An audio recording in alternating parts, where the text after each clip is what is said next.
Welcome to the third class in the series. We have a few people that can't make it to the live class tonight, but we're going to try to cover a lot of material here tonight. And what I'm planning to do here is over the next, tonight and the next 2 nights after tonight, go into the more practical side of this. And tonight we're talking primarily about the spinal column and the chakras and all this. And next week we go, well, between the next 2 weeks we go into the question of samadhi, what it is, how to get it, and a number of various techniques that we can use. But before we go into any of that, I want to mention something slightly amusing from this last week. And by the way, I fell on the ice this morning, injured my hand and my ego. We've had some really weird weather here. I don't know how many of you are dealing with the snow, but it's been something else. But last week when I gave the talk and I talked about the 5-pointed star, the pentagram, and I mentioned in passing about the Pythagorean notion of the golden ratio, the golden section, and I didn't want to go into it because it's kind of involved. And so I was thinking if there was only some simple way to explain the golden ratio, because it's an interesting idea. There's a lot of geometrical and mathematical secrets within the 5-pointed star that are connected to, I think, its importance in the esoteric traditions. And just by chance, I happened to come across an old Walt Disney animated instructional video about mathematics called Donald Duck in Mathemagic Land. You can find it on YouTube. And lo and behold, it's surprisingly good in some ways. It goes into Pythagoras and the Pythagorean ideas, and it included this intriguing little section where Donald Duck is one of the Pythagoreans with a 5-pointed star on their palms, and that's how it's kind of their Masonic handshake type of thing, how they recognized each other. And it goes quite nicely into the geometry of the 5-pointed star. I was surprised to see this in a Walt Disney animation, hinting at the mystical side of these things, actually, though in a very entertaining sort of fashion. But I wanted to wrap up a little bit from the previous couple of weeks. And this is a great quote from the movie Troy. I don't remember the Iliad and the Odyssey enough to know if this is based on something in Homer's epic, but it's a wonderful quote. And I wanted to mention it in connection with what's the value of this life in terms of this incarnation within what Shelley referred to and Yogananda referred to as God's cosmic dream. And there's many different factors. You can learn all kinds of lessons in this dream that you can't learn out in deep space, so to speak. Like, for example, by being a mother of a child, you learn compassion and you learn the maternal instinct. There's certain lessons you learn within these limited, finite bodies and roles that we play, or a soldier that can sacrifice himself on the battlefield. Let's say if you're an eternally immortal being, how can you learn the value of sacrifice, the nature of sacrifice? Many things like that, for example. But one of the key things that you hear mystics talk about is that there is something about finite existence that teaches you about the importance of life that eternity and infinity can't possibly convey. And this quote, I think, conveys that nicely. It's by the character Achilles in the movie Troy, who was played by Brad Pitt. I'll tell you a secret, something they don't teach you in the temple. The gods envy us. They envy us because we're mortal, because any moment might be our last. Everything is more beautiful because we're doomed. You will never be more beautiful than you are now. And it's this idea of when you truly grasp the ephemeral nature of existence, of your physical existence, it focuses you into your experience, potentially can focus you into your experience in a way that, let's say, non-finite existence can possibly get across. And I also wanted to mention, because I had a couple questions outside of class that I want to address here that I think are worth mentioning. And one of them tied into this idea that I touched on last week about how, past lives of famous people like Abraham Lincoln or Kriya or that author Stephen Mitchell, and Yogananda said that he was William the Conqueror. And there's actually some interesting evidence. He actually, at one point, was able to point to the ruins of an old castle and say what was behind a wall. And they tore down the wall, and they found what he said was there, a table with a book, I guess, on it. But there's a point that Kriyananda made years ago that I think is worth mentioning, which is that when you rise up in the world in terms of what he called rank, in terms of position, in terms of authority, in terms of influence over others, you naturally wind up taking on more karma. Therefore, you don't come back as the grocer, the guy who bags your groceries down the street, most likely, unless there's some compensatory reason for that. But the more like a general like Napoleon or William the Conqueror or Hitler or Eisenhower, whatever, you're influencing so many lives that your karma becomes so enmeshed in the masses that you're more or less bound then to that collective in a way that non-powerful individuals are. And Kriyananda made a comment once about Yogananda. Someone once asked him, Kriyananda that is, are you coming back? Are you going to reincarnate? And Kriyananda said yes. He said it's pretty well, the karma is pretty well set in terms of where and when. And he said he's only met one person in this lifetime who is not going to come back, and it's not my guru, quote unquote, Shelley. He didn't say who it was. We pressed him, but he wouldn't say. But what he did say was that Yogananda he has not come back yet, because I actually did hear someone once say they thought they were the reincarnation of Yogananda, who died in 52. I think it was March of 52 at the age of 61, very young. And someone asked Kriyananda point blank, has Yogananda come back yet? And Kriyananda had an intriguing answer. He said, no. He's up on the astral where he can teach many, many, many more people than he can on the earth. The reason being he's got to work off karma that he earned while he was William the Conqueror. In other words, when a warrior or a general, a dictator, whatever, winds up influencing thousands of people, you not only affect the people that you injure or kill in battle, for example, there's a ripple effect of all the people whose lives are in turn affected by that action.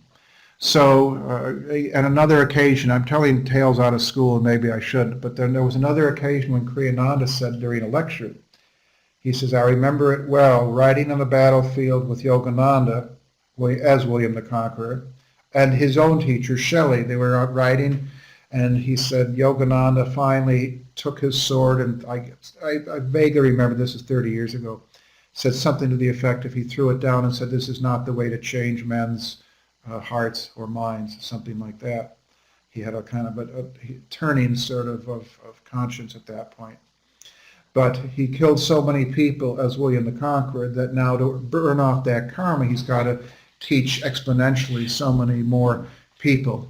Teaching is one way. In other words, if you're a general or a world leader and you're responsible for the deaths of thousands, if not millions of people, it's not that you necessarily have to come back and be killed in the way that each of those individuals are killed. You may have to save as many souls as you doom, so to speak. Again, I'm not asking you to believe that. I'm just saying that's one way that it's been taught to me. Now, and by the way, if you have any questions about this, as always, I have to say, please feel free to write them in, and if you need clarification or you have your own thoughts to add to that. And another question that I got, I do have to clarify this briefly, which is, there are these subtle differences with karma. I touched on that a little bit last time, but let's say, to me, the idea of karma is you're standing on the rim of a canyon and you shout into the canyon the word love and it echoes back. That's karma. Whatever you send out into the world comes back. If you shout hate into the canyon, that comes back. Whatever you put out comes back at you. That's a little bit different in a subtle way from momentum. And by that I mean someone that, let's say, spends every day of their life, let's say, at a typewriter. That builds a momentum. It kind of creates a groove, a samskara groove within their psyche that continues for many, many lifetimes, perhaps. But the upside of that, which Kriyananda was emphatic about, which I think is very encouraging in a way, he said that no effort is lost. In other words, a person spends their lifetime trying to break into showbiz, for example, or trying to make it as a painter, or trying to have a successful family, for instance, a happy family. And on their deathbed, they feel like, it's all been for naught because they didn't get what they wanted. It didn't go as far as they wanted.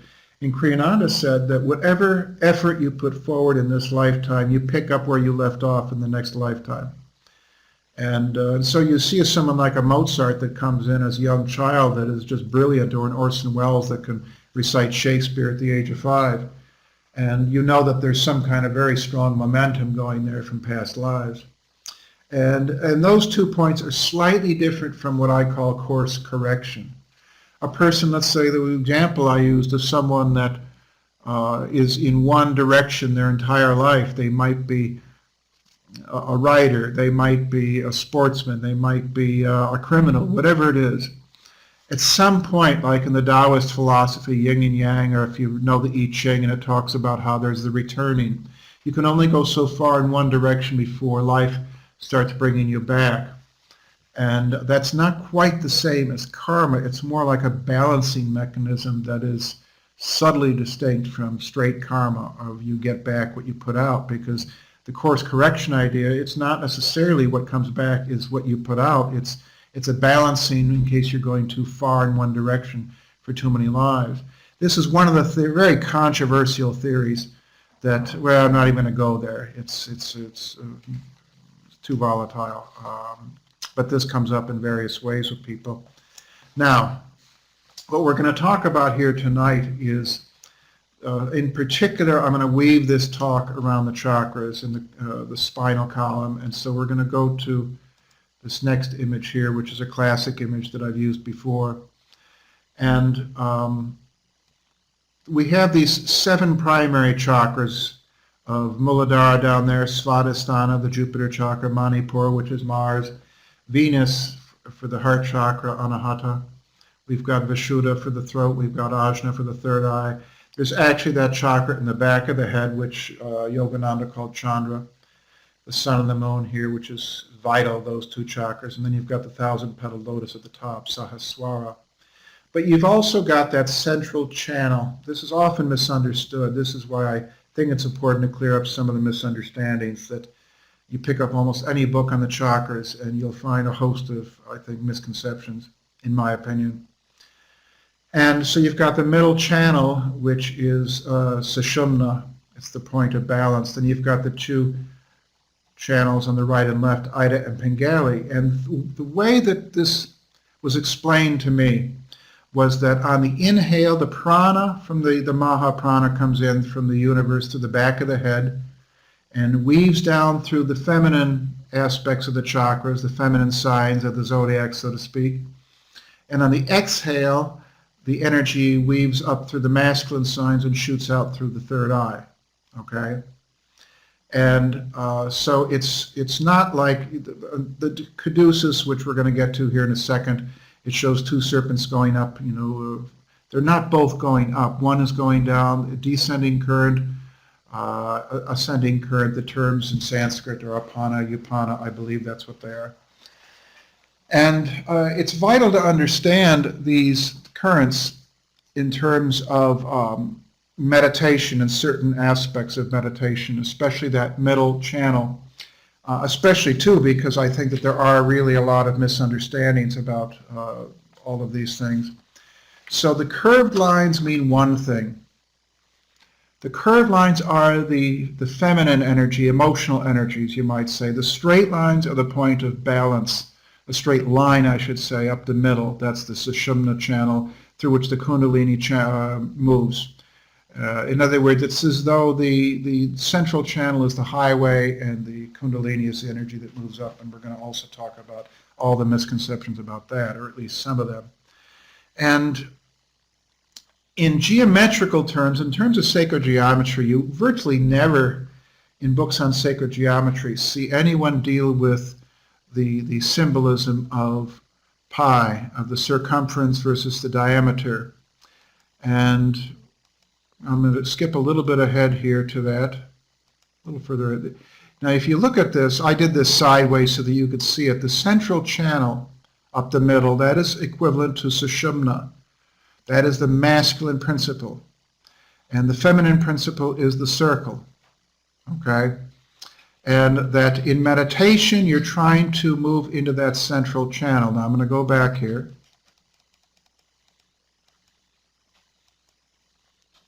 This diagram shows the channels a little more clearly.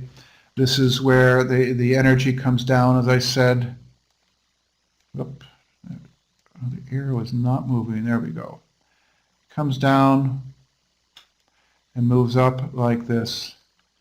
Well, I didn't do that too carefully there. But then we have the caduceus, which is very interesting. You know, there are some scholars that think that the chakras are a late invention, like the 17th or 18th century in India. And yet I dispute that, because you can find hints of the chakra philosophy in older sources. It's very intriguing that the staff of Hermes in Greece, for example, there are 7 points of intersection there. 1, 2, well, 6 main ones, but of intersection, and 1 point at the top. 1, 2, 3, 4, 5, 6. There's another caduceus. Let me see if I included it in this set. No, I didn't. But there's various forms of the caduceus where you have 6 points where the snakes intersect, and then the ball at the top, and then the wings at the top indicating transcendence. By the way, this is the staff of Asclepius, which is often confused even in the medical profession. Asclepius was a god in the Greek tradition, a divine being who had this staff with the single serpent. And that is really the symbol for the medical profession, but it's more or less been subsumed or taken over by the staff of Hermes, which some doctors don't like, because there's this association of Hermes with theft and deceit and all this. And so there's interesting mythologies behind how the staff of Hermes came about. There's about 3 or 4 main stories, which maybe we can get to later. But the point is that we're talking here about the 3 primary worlds of consciousness. We're talking about on the left-hand path, the one that moves down, Ida, that relates to the sleeping world. That relates to your emotions, your inner life. And the upward path of Pengali, that is the realm of waking. I might have just confused those two. The downward path, Ida, is the dream world. It's the inner world. The upward path is Pengali, which is the external world. When your energies are in the right-hand path, so to speak, you're awake, like right now. When your energies shift over to the left-hand side, you fall asleep. But there is that middle path up the middle, the crack between worlds, okay? You pass through it twice a day, all right? And it's that momentary glimpse of pure balanced awareness. And there's a misunderstanding in, I think, the Western literature in particular, when you hear the term serpent power. In a sense, that's an oxymoron, because the central channel has nothing to do with power. It has to do with pure, balanced, blissful awareness. There's absolutely no power associated with it at all. But again, getting back for a second here to, it's a very ancient symbol. This goes back to Sumeria, somewhere between 3000 and 4000 BC. It's the oldest known glyph, a representation of the entwined serpents around the staff that we know of. There's maybe older ones. But here again we have 6 or 7 major points. One there, one there, one there, one there, one there, one there, and one there. And we don't really know where this symbol began, if it really was Mesopotamia, if it was somewhere else. But it's an extraordinary continuity between different cultures, different traditions. And I think I have somewhere here, well, then you have this. This is Jacob's ladder in the Bible. If you remember Jacob's ladder, you have angels going up one side and angels coming down the other. Last week I spoke about, or maybe 2 weeks ago, I mentioned how with some of these biblical parables and stories and symbols, it's hard to know to what extent the esoteric wisdom in these images, in these concepts, was accidental, how much of it was intentional, and how much it was purely intuitive, or possibly some combination there too. But again, it's quite an uncanny reflection, I think, of the chakras in terms of that upward and downward movement. Then we go here to, isn't it interesting too, we've got the DNA, a lot of people have spoken about this, and the similarity between the helix, the double helix, and the chakric energies. Then we have in the Kabbalistic tree of life, this is a peculiar sort of representation that you find in some of the Kabbalistic writings. And there are similarities between the tree of life in the Kabbalistic tradition and the chakra tree. There are 3 channels. The middle pillar, you've got the right hand path, you've got the left hand path. You've got 7 levels, 1, 2, 3, 4, 5, 6, 7. And then you've got the top point, very similar to the 3 points at the top of the chakra tree. You've got Keter, Chokmah, and Bina. And in the chakra tree, you've got the third eye, you've got the Ajna chakra, you've got the Chandra chakra in the back, and you've got the Ajna in the front. You've got thousand-petal lotus, I meant to say up here, Ajna, Chandra back there. So now, and then you've got, of course, that fascinating notion of the serpent and the tree in the middle of the garden. It's that's a gorgeous image that Michelangelo did for the Sistine Chapel that was restored a few years ago. And this is an image from an old text. We're going to maybe talk about this next week. I don't have the time to go into it now, but this is a diagram of the chain of being, you might say, of this is the earthly plane down here, and this is God up there represented by Apollo, kind of a synthesis of different traditions. And then we talked about that. Now you see there's this profound difference between the straight serpent and the curved serpent. The curved serpent isn't a negative symbol, it's a symbol of Shakti, the feminine principle of the emotional energies. When your energies veer off to the right or left side of the spine, that becomes Shakti, it's emotional. Not bad necessarily, that can be used in good ways, like someone that's crusading for, human rights, or someone that is, to save the whales, whatever. You need energy to do things in the world.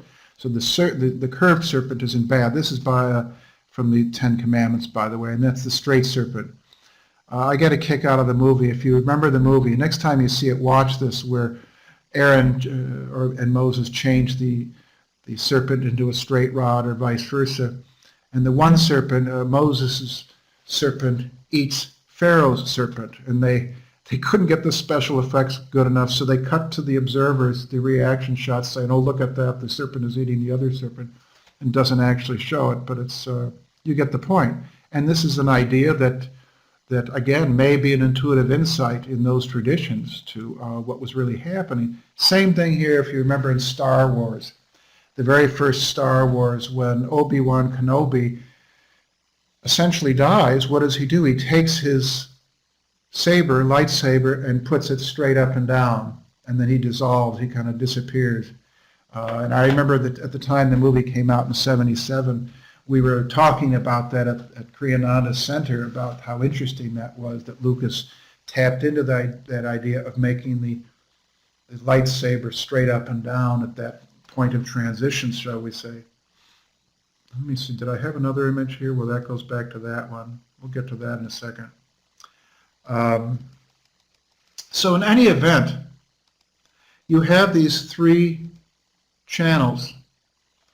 And in meditation, you're really trying to keep centered in the middle.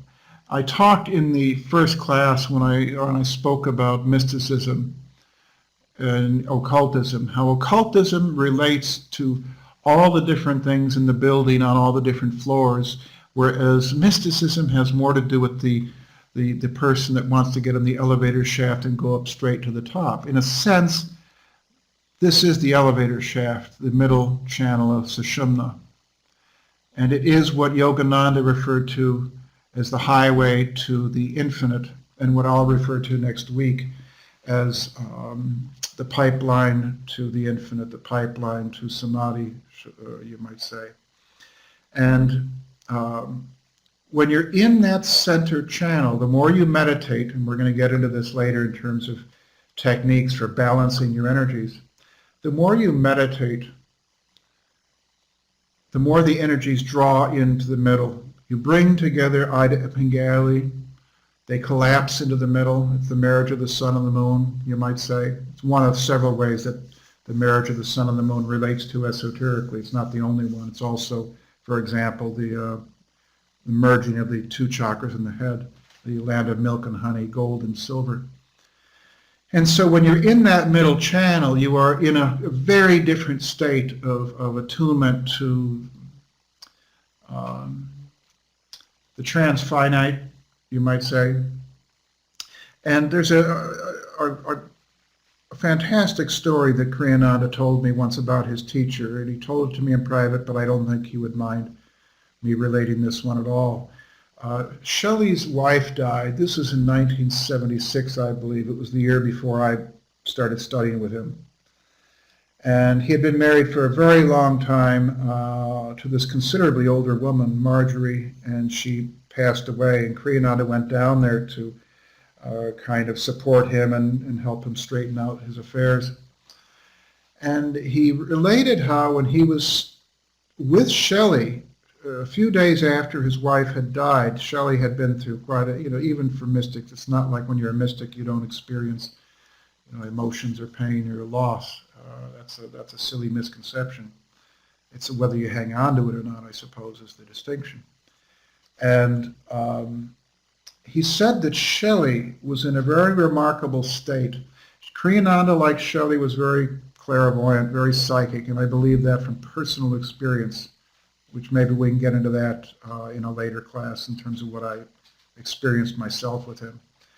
But he said that he was looking at Shelley. Shelley was talking, as he often did. He would talk while he was walking, back and forth, kind of pacing back and forth, not nervously, just kind of walking, sauntering through the living room. And he said that as he looked at Shelley, he could see that Shelley's energies were perfectly centered in the middle of the spine. And I said, what's so remarkable about that? Because at that point, I didn't understand a lot of this stuff. And he said, because for you to be moving, you almost have to have the energies in Ida or Pingali, primarily Pingali, if you're moving in the physical waking world. And what that implied was that Shelley was in a state of deep meditation, and yet was talking and doing things as if it was normal. He was able to converse with Kriyananda and take care of things, and yet he was in that very centered state. And Kriyananda added the comment, quote, I remember this after 30 years, he said, it was a great occult education, a great mystical education, if you prefer that word. But there was a punchline to the story, even beyond that. Shelley then, in his own compassion, asked Kriyananda, how's your mother doing? Because Kriyananda's mother had been in the hospital. And Kriyananda said that she fell out of the hospital bed and broke her hip and was in very bad shape. And Kriyananda said that at that moment, the energies at Shelley's heart chakra, all his energies were perfectly balanced to the middle of the spine. But he said at the moment Kriyananda said that, he saw the energies angulate off at the heart chakra and send out a burst of healing, prayerful energy towards Kriyananda's mother. And the quote there of Kriyananda's was the incredible unselfishness of the man. In other words, he deliberately took himself out of that balanced state to send healing energies to Kriyananda's mother. So he could choose whether to be in the middle path or whether to be off on right or left-hand side. It's an interesting story. And another story that Kriyananda related was, this was one that Shelley told me. He said that when he was at the ashram in Encinitas studying with Yogananda, that Yogananda had a playful side. He was a double Leo by tropical zodiac standards. And he had a playful side and used to try to catch Shelley unawares. He would hide behind corners sometimes and jump out. I mean, I know that sounds silly, but Yogananda was a very profound teacher, and I think that was part of his profundity, his ability to do that, to act childlike at times. And what Shelley said was, he said, and Yogananda, he said, and he was never able to surprise me. I could always feel him beforehand in my spine. In other words, when you're in that center state, and the more you balance your energies in the middle state, the more your psychic sensitivity awakens. And another story from Shelley. Excuse me, one second.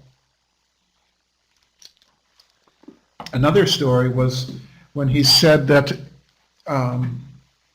when you're really balanced and you're really into heavy meditation as a lifestyle, that you can perceive things happening long distance. And you hear these stories all the time in the esoteric literature, like in the autobiography of a yogi, where his param guru, Lahiri Mahasaya, was aware of people dying off of Japan because of an earthquake, I guess it was. And he was able to feel this in his spine, even though it was thousands of miles away. In Kriya, Shelley related about the time, he said that you could sense historic events far away. And the one that he related to me was an odd choice. He said that the day that they had the first self-sustained nuclear reaction in the University of Chicago campus in I think it was 1944 or 1945, he said, now that you could feel, he said, that was a powerful day. Now make of that what you will, but that was a top secret experiment that was taking place. And he claims that you could feel it in the atmosphere, that there was something going on, the energy that I don't think it was the atomic energy possibly, but the excitement of the scientists, that sense of discovery that perhaps, at least that's my interpretation of it. And it didn't come out till after Hiroshima about the Manhattan Project. So if you take him at his word, it's an interesting sort of idea that you can pick up on these things. And I've got other stories like that, but I have other points I want to move on to here. So let's go ahead here just a little bit to, the archetypal similarity of some of these things. I'm just putting these out there as things to notice. I don't care to dwell on them right now, but this is a sperm cell, for example, and you have that head, you might say, and the tail, which is very similar to the spine. And I believe I have something else here. Yes. If you look at the way the sun goes through the solar system, and if you did a time lapse of the planets moving around and behind the sun, you would have an image that's really quite similar to the spine, and that the path marked by the sun is, in a way, there we go, is very similar to that's the Shumnik channel with the sun at the top. And if you look at that, the image of the caduceus, you've got that ball at the top representing, you might say, pure spirit. So there's interesting archetypal commonalities between different systems. Now at the top of that, not at the very top, but if you go to the top of that spine, that spinal column, that's where you get to the third eye, to the five-pointed star in the middle of the third eye that you pass through. And in Zen Buddhism, they had a phrase when I was studying at the Zen monastery, mind and body dropped. this idea of transcending the gross planes. They wouldn't use that word, I'm using it. Transcending the physical perceptions, the emotional perceptions, the mental thoughts, and moving into a realm of pure awareness, into pure spirit. And in biblical symbolism, it relates to the idea of Moses traveling to the mountaintop and experiencing God, going up to the top of the mountain, seeing the burning bush that doesn't consume itself, and he asks God, "What is your name?" And God says, "I am that I am." IHVH, the four-lettered name of God, which we're going to go into in some detail. I think either the last class or the second to last class. And, I had an experience. I have to say a little bit here about Kundalini, because like I was touching on before, the term serpent power, as I have been taught and as I have experienced it in a very minimal way, is an oxymoron. There is no power associated with that middle channel. The power comes in when the energy diverts off to the right or left-hand side. And that the inner middle channel is one of pure peace, one of pure blissful peace. And that there's no compulsion in that state. There's no desire in that state. There's no fear. It's a state of pure equanimity. And I might throw in as well that what Shelley used to say was that if I said, "Can you transcend your horoscope?" And he said, the way you transcend your horoscope is to be in the middle of the spine. He said that you're relative to the tugs of your horoscope when you're off in Ida or Bengali, because that's where the horoscope is. It's when you walk what Shelley called the straight and narrow that you transcend the horoscope. Things may happen to you, but you're not affected by them. And he used to talk about the story of Moses and how the magicians of the Pharaoh wanted to try to figure out ways of controlling Moses, and they finally decided, this is, I'm sure, apocryphal, but it's an interesting way to illustrate the point. They went to Pharaoh and said, "We can't figure out how to control them. If you know someone's horoscope, if you know their weaknesses, shall we say, as politicians know, and as people that blackmail politicians know even more, if you want to manipulate or control or bribe someone, you got to know their weaknesses." And in my lifetime, I've seen a few politicians go down because of that. And the point is that if you are in control of your inner universe and you're in that middle channel, which we'll get to here in a little bit about, some techniques for that, you're not going to be controlled every time your Mars squares your moon and you're tempted to get angry. You can be in that central channel. Or let's say if Neptune squares your something or other and you're drawn towards alcohol or drugs or whatever it is, if you have that control and you're balanced through meditation and self-discipline, you're not going to be drawn into the wheel, as Shelley referred to it, the Shakti realm, unless you choose to. And that's the difference. Like when Shelley decided to send out the energy, he stepped off the straight and narrow willfully. It was an act of will. It wasn't out of desire. It wasn't out of fear. And there's an important difference there. Now, my experience that I had, I've only had the experience once that I would call Kundalini. And oddly enough, it happened where I least expected it. It was at the Zen monastery. We were at the end of a 7-day sitting called Rohatsu. It's at the end of the year, where basically the last 7 days of the year, you're sitting there in meditation it starts out, I don't remember exactly, but I think we started out like 6 hours a day, then it went to 8, then it went to 9. By the end of the week, it was leading up to New Year's, up to midnight on New Year's, it was something like 12 hours, 13 hours. Though you're getting up and walking every 35 minutes, for 5 minutes, it's not like you're sitting still for that long.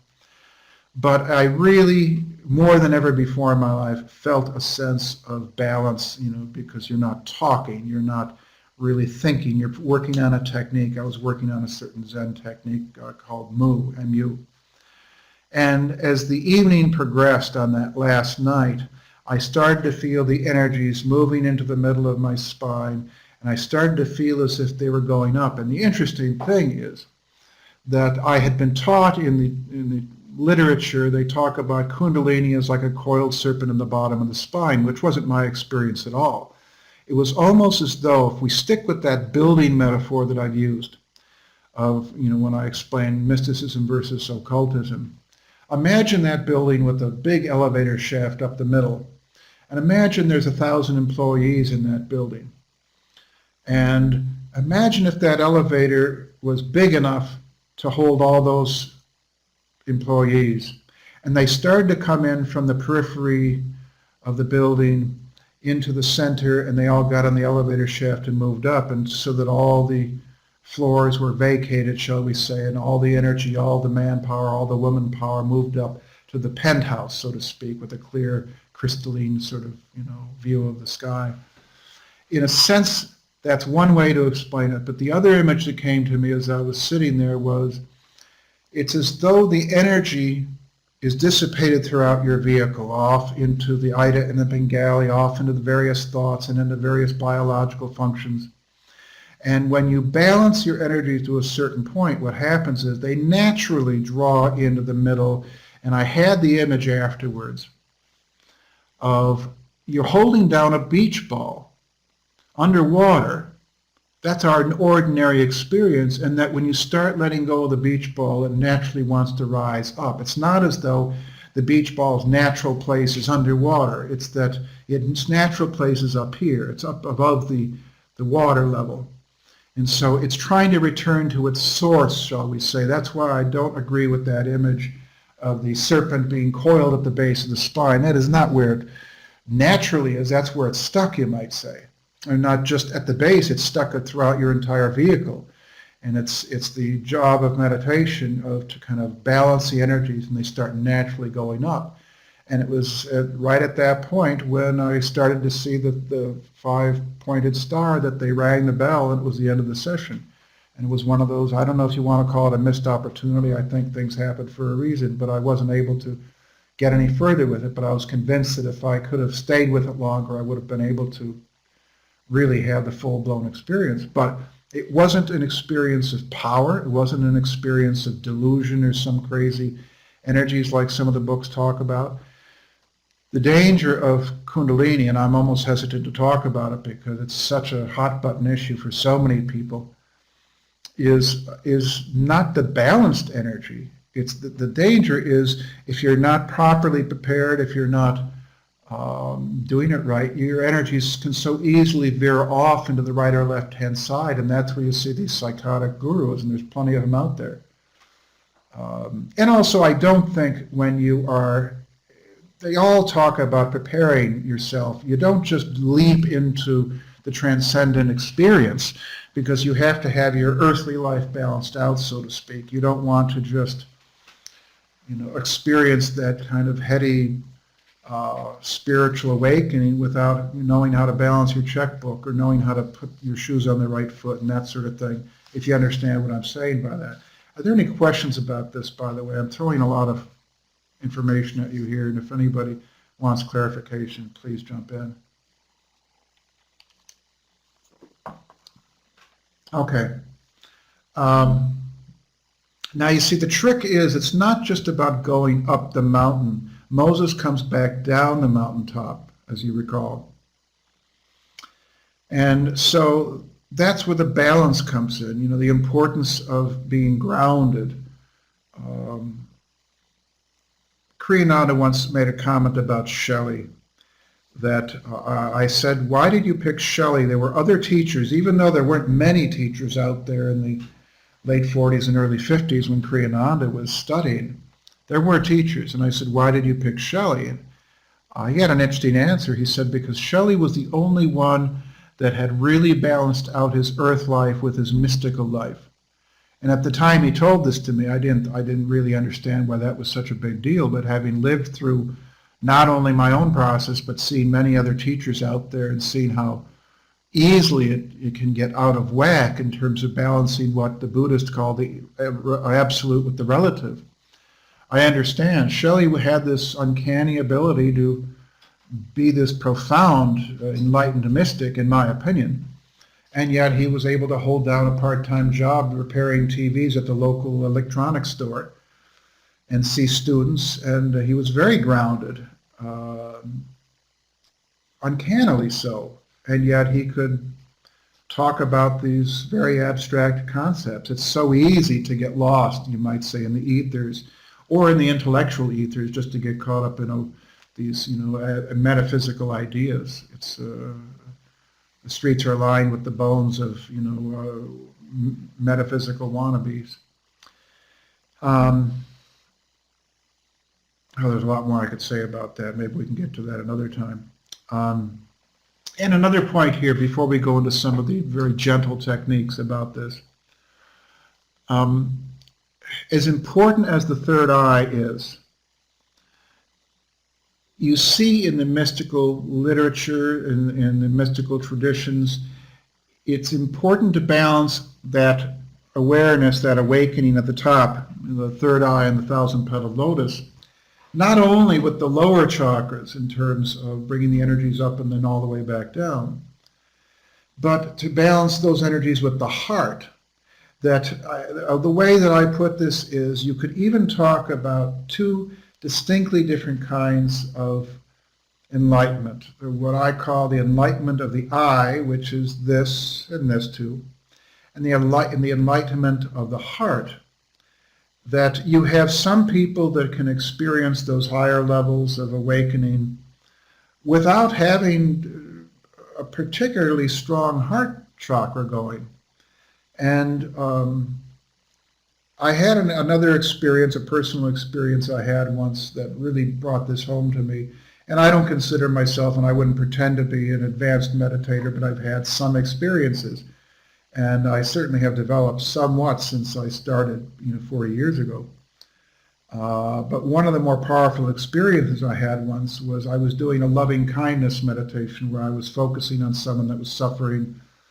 It was actually Kriya Yoga. He was going through a very tough time. His wife was dying and he was troubles with keeping the temple going. So I decided to sit and meditate for a couple hours just focusing on him. I had a picture in front of me of him. And I just poured love and compassion. It became this meditation of not just for his sake of trying to send him supportive energies, but also as a kind of as a focus for myself. And there came a point that I can only refer to as a heart orgasm, and I've heard other people since then use that term, where it started out as this like unfolding at the heart level, and it just rippled throughout my entire being, and almost as though every cell in my being was just turned into light in some fashion. And but different from an experience I'll talk about next week that was somewhat similar but involved, it wasn't so much the heart. And it lasted for maybe 2 or 3 weeks where I felt like I was on cloud nine, and I remember my friend Tom, who I was talking to a lot, lived down the street from me in Oak Park, and I remember him walking into my living room there, and he said, "What happened?" And he could feel the room. It was just this vibration. And it was a distinctly different energy. It was pure compassion, pure love, pure bliss. And it was distinctly different from some of the other meditations I've had that were not heart-oriented. It's not that they were devoid of heart, it's just that they were more what I would locate as being having to do with the third eye or the top of the vehicle. So I think that that's an important balancing factor too, in terms of not just having this higher awareness, so to speak. And that reminds me of one other point, which is the point of enlightenment isn't simply cosmic consciousness in some expanded horizon fashion.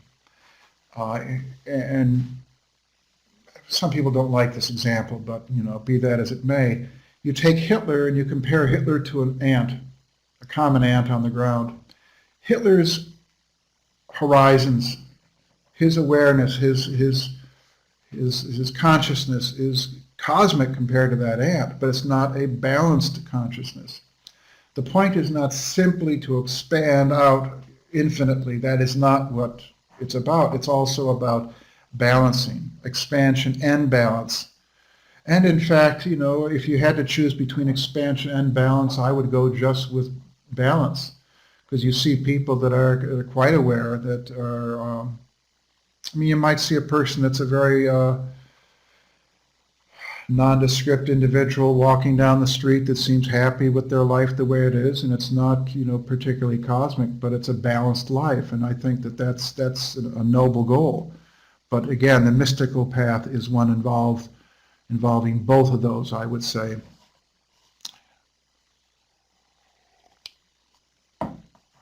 Now, let's talk a little bit about some techniques here. And I'm keeping these very gentle because I know this is controversial when you start talking about Kundalini, and even though I make this point, it's a balanced, non-power-oriented energy. That isn't to say there's no dangers, because like I say, you can veer the energy off in the wrong direction. But what I'm going to give you here are extremely safe, very simple techniques that you can practice. Anytime you're in a state of inspiration, you can feel. Pay attention to your spine, to your chakras. When you're in a state of inspiration, you might be listening to a piece of music. I remember the first time I noticed my spinal energies. I was on a transatlantic flight, and one of my favorite pieces of music is Ravel's Daphnis and Chloe. The beginning is just this, this cascading heavenly sound. And I looked out the window and had the headphones on, and I saw the northern lights. The first time I ever saw the northern lights, it was at nighttime, and we were over the Atlantic, and I could see that, and it was just, I could feel my spine lighting up.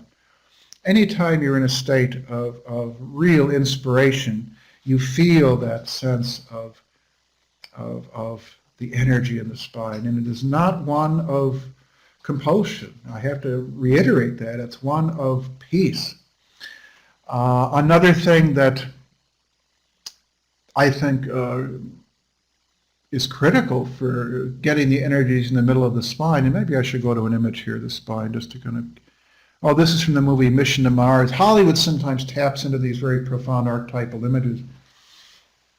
And if you remember this movie with Tim Robbins, and I forget who the other actors are, you've got them traveling, escaping up out of this monument to Mars, and it goes, I think it's, Gary Sinise travels up the middle of this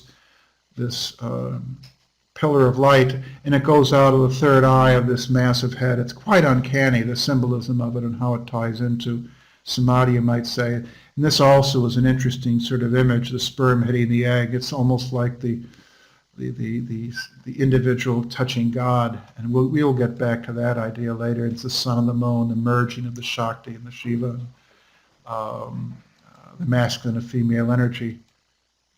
Well, I'm getting a little ahead of myself here. But when you meditate, the more still you are, and this is what I experienced at the monastery that last day, the more still your body is and the more still your emotions are, the more the energies automatically start moving into the middle of the spine. And that's what happened to me, where we were sitting for 7 days and sitting for longer and longer periods. And my energies just naturally started moving in, and then, the beach ball started trying to rise up to the top. Unfortunately, then the bell rang. Saved by the bell, I don't know if that's the right way to put it. But another thing that is, there are rituals for raising energies and lowering them, and I'm not going to get into any of those, and there's a host of these. But even the Catholic Mass, to some extent, touches on this. And I'm not Catholic, but there's a great little story that Kriyananda told once. He said that he was sitting in the back of a church during a service, and he knew the priest. And I'm not sure why he was there, if it was a funeral service or what it was, but he sat there watching the proceedings. And there were a lot of people in the church, and he said normally at the point when the priest raises the chalice, raises the host. I'm not Catholic, so I don't know the actual details of this. Maybe someone could fill me in. But he said when the priest raised the host, normally people's energies in the spine, in the people in the audience, in the congregation, their energies automatically go up the spine in response to that symbol of the wine going up and the host. And this time that didn't happen. The priest raised the wine up, and nobody's energies went up in their spines, and he was fascinated by that. He'd never seen that before. And he's talking about psychically now, looking at people's auras. And so he spoke to the priest after the service and prodded him a little bit about it. And he says, well, we didn't have any wine, so we used grape juice, which is very interesting to me because it kind of touches on this idea of ritual purity, that if you're going to use symbols in a ritual, they've got to be the right symbol. They've got to be the right meanings. And yes, intent is important in a ritual, but it's also important that you have the right symbols. And the wine somehow had a different impact on the subtle bodies of the congregation than the grape juice did. And, simply taking your hands together, in prayer, for example, that is, the right hand relates to Pingali, the left hand relates to Ida. And when you bring the right and left hand together, like the hands together, you automatically bring together the spinal cord to some extent. So I always begin, and most, I think, meditators in India certainly, and to a certain extent, I think in the Buddhist tradition, I always begin every meditation by bringing my hands together, and you can almost feel that energy in the middle of the spine as you do that. Another technique that is extremely effective for balancing the energies is called alternate breathing. It's a common yoga technique. If you've ever done yoga, if you've done breathing techniques, pranayamas, you know the technique. It's where you alternate between the right and left nostril. The right nostril relates to Pingali, the left nostril relates to Ida. The mouth relates to Sushumna, the middle channel, and there are techniques that use the mouth more exclusively. But if you want to balance the energies in the middle of the spine, the technique is technically done with your fingers like this. You, as you see here, the right hand, the thumb, and you're bringing in the index and the middle finger. And then you block off. The way that I do it to keep it simple is exhale, inhale, switch. Exhale out the left. Inhale to the left. Exhale out the right. Inhale to the right. And you keep switching like that. Exhale, inhale, switch. And if I'm in a scattered state of mind, which happens more than I'd like, I will sit down and do the alternate breathing technique. And if I do that for 10 minutes, I feel much more centered. I feel much more balanced than almost any other technique outside of chanting will do. And we'll talk about chanting and visualization and pranayama in either next week or the week after quite a bit more. And the other technique that I will give you that is a very watered down version of the techniques that I learned in Kriya Yoga is to imagine a ball of light, maybe the size of a golf ball, a ball of luminous energy that embodies a positive sort of vibration like love or wisdom, whatever you want to think of it as being. And you're sitting there in meditation, and to start off with, I would just do it once. And you imagine this ball of light moving gently up the middle of the spine, up to the third eye. Or you can imagine it going up to the 1,000-petal lotus and then back down again. And you do that maybe once the first week, and then after several weeks you do it maybe twice, and maybe you move up to 3 times after a month or so. And you don't force it. It's a very gentle thing. You feel as though that ball of energy is bathing the spine, you might say. And so what's the point? What people say, what's the end goal here? Well, the point ultimately, I suppose, it's to get that enlightenment, to get the energies up to the third eye or up at the top of the head. But there's something more immediate than that, which is that you're trying to simply lift your vibration. Most people are stuck down in the lower chakras. And what these techniques are trying to do is not only balance you, but lift. Balance and lift is a phrase that Kriyananda used to talk about a lot. You're trying to get your mind, you're trying to tune your receiver to a higher frequency, shall we say, so that you're not always stuck in either depression or negativity or competition or anger. And the more you lift those energies, at the very least, lift them up to the heart chakra, but you bring them up and then you bring them back down again. And it also purifies the spine and the karmic energies they claim. And you keep it very gentle. I'm not giving you the heavy-duty techniques, and it's you don't need them, at least not now. It's we're talking about simply lifting the energies, to some extent. And I think to some extent, genuine deep prayer, aside from the gesture of the hands coming together, bringing the two channels together, genuine prayer, I think, automatically lifts the energies. Having some kind of object of worship, if you want to call it that, inspiration, like a Catholic, it might be Mary. For a Hindu, it might be, a certain deity. For a Protestant, it might be Jesus.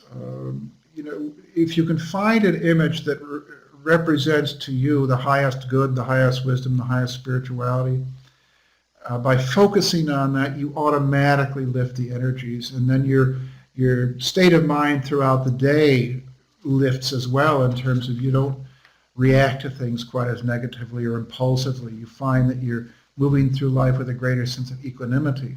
Doesn't mean you don't fall out of balance. That's very common. It's just that you have more control than you had before. Any questions about that? I have one or two more closing comments before we wrap this up.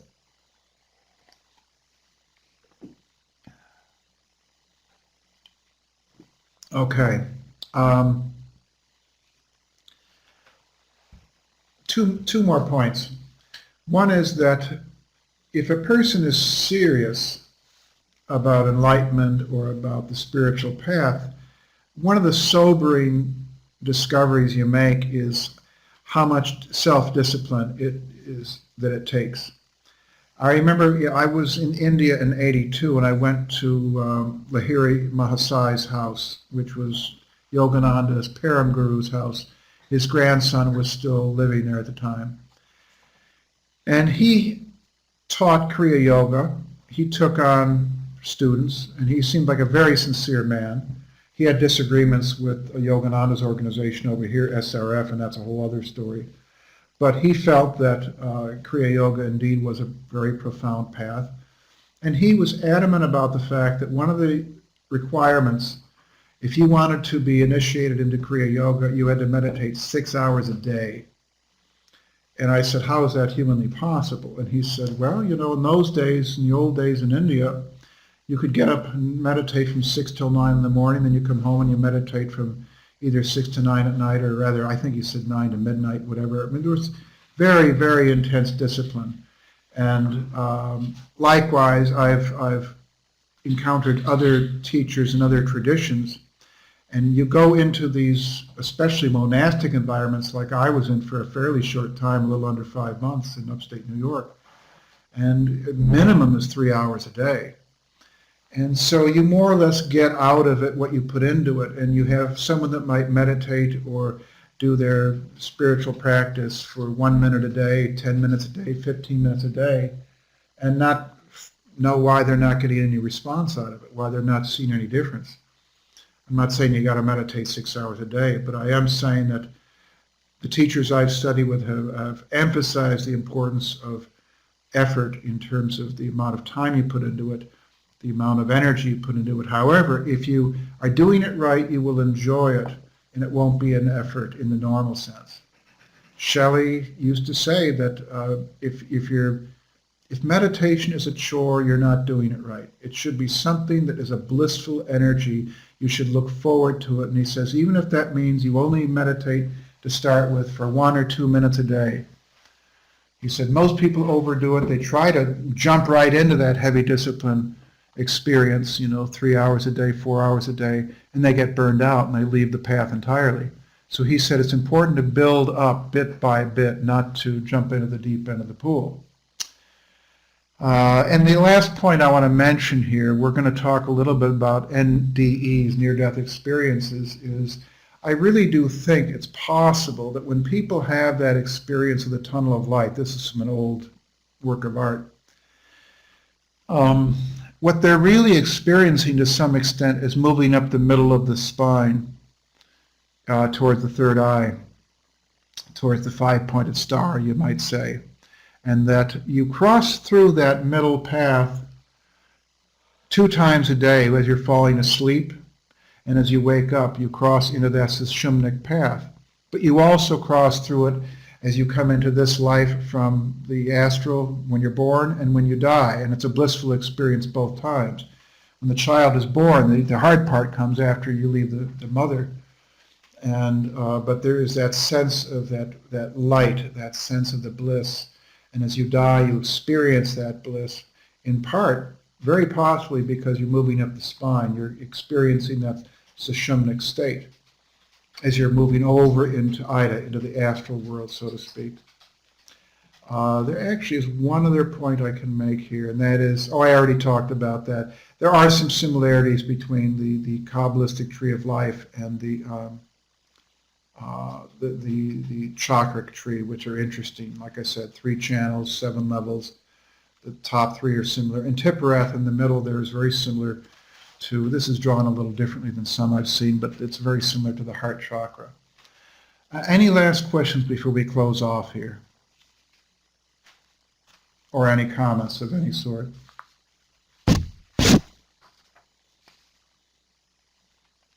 So next week we're going to talk about samadhi. I'm going to go into some more details.